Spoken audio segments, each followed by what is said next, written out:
Assalamualaikum warahmatullahi wabarakatuh. Baiklah, untuk memulai pelajaran hari ini, alangkah baiknya kita membaca doa dulu. Selesai.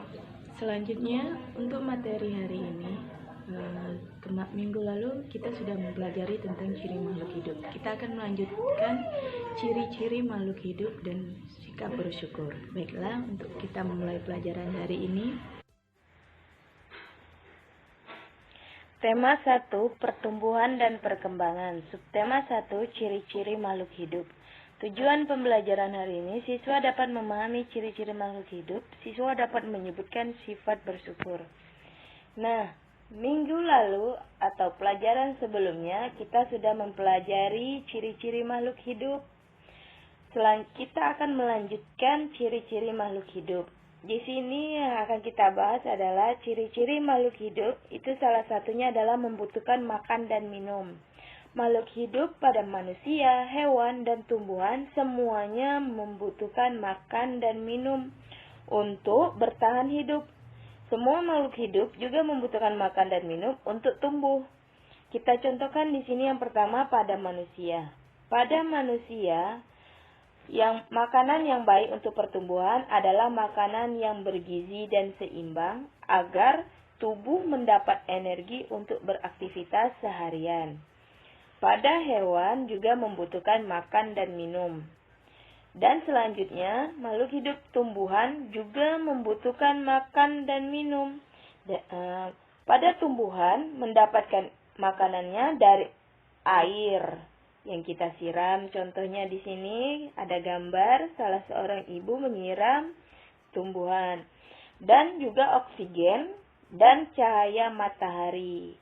Jadi tumbuhan itu membutuhkan cahaya matahari untuk berfotosintesis. Jadi di sini semua makhluk hidup, manusia, hewan, dan tumbuhan membutuhkan makan dan minum. Selanjutnya, ciri makhluk hidup yang selanjutnya itu mengalami pertumbuhan. Makhluk hidup manusia, hewan, dan tumbuhan semua mengalami pertumbuhan.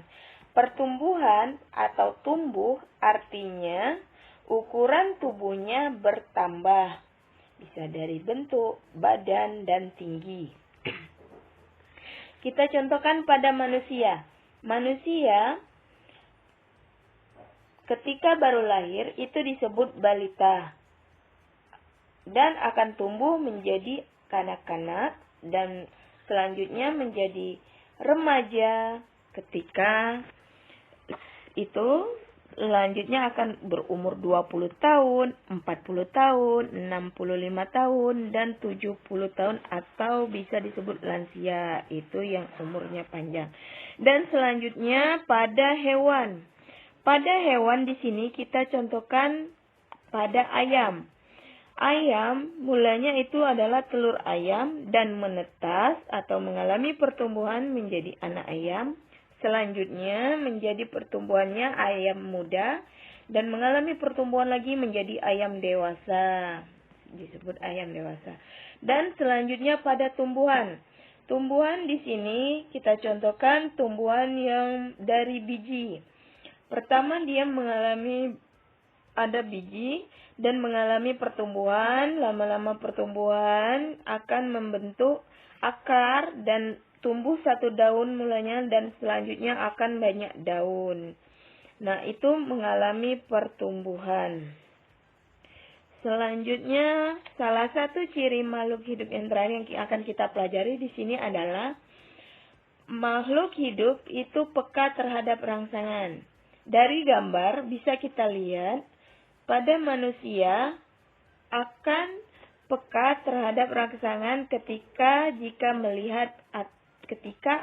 kita akan melihat sinar matahari yang menyilaukan atau benda yang menyilaukan lainnya, dengan cepat kita akan menutup mata kita.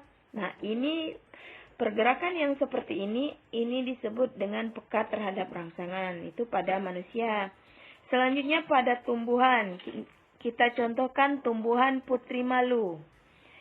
Daun putri malu akan menutup daunnya jika disentuh. Dan selanjutnya contoh pada makhluk hidup hewan. Hewan kaki 1000 akan menggulung badannya jika disentuh. Nah, jadi ciri makhluk hidup itu juga peka terhadap rangsangan. Nah, di sini kita sudah membahas. Nah, sampai di sini materi kita hari ini. Selanjutnya, tugas untuk Ananda semua. Mohon dikerjakan nomor 1 sampai 5 di buku tematik dan dikumpulkan kepada ustadz dan ustazahnya. Terima kasih. Wassalamualaikum warahmatullahi wabarakatuh.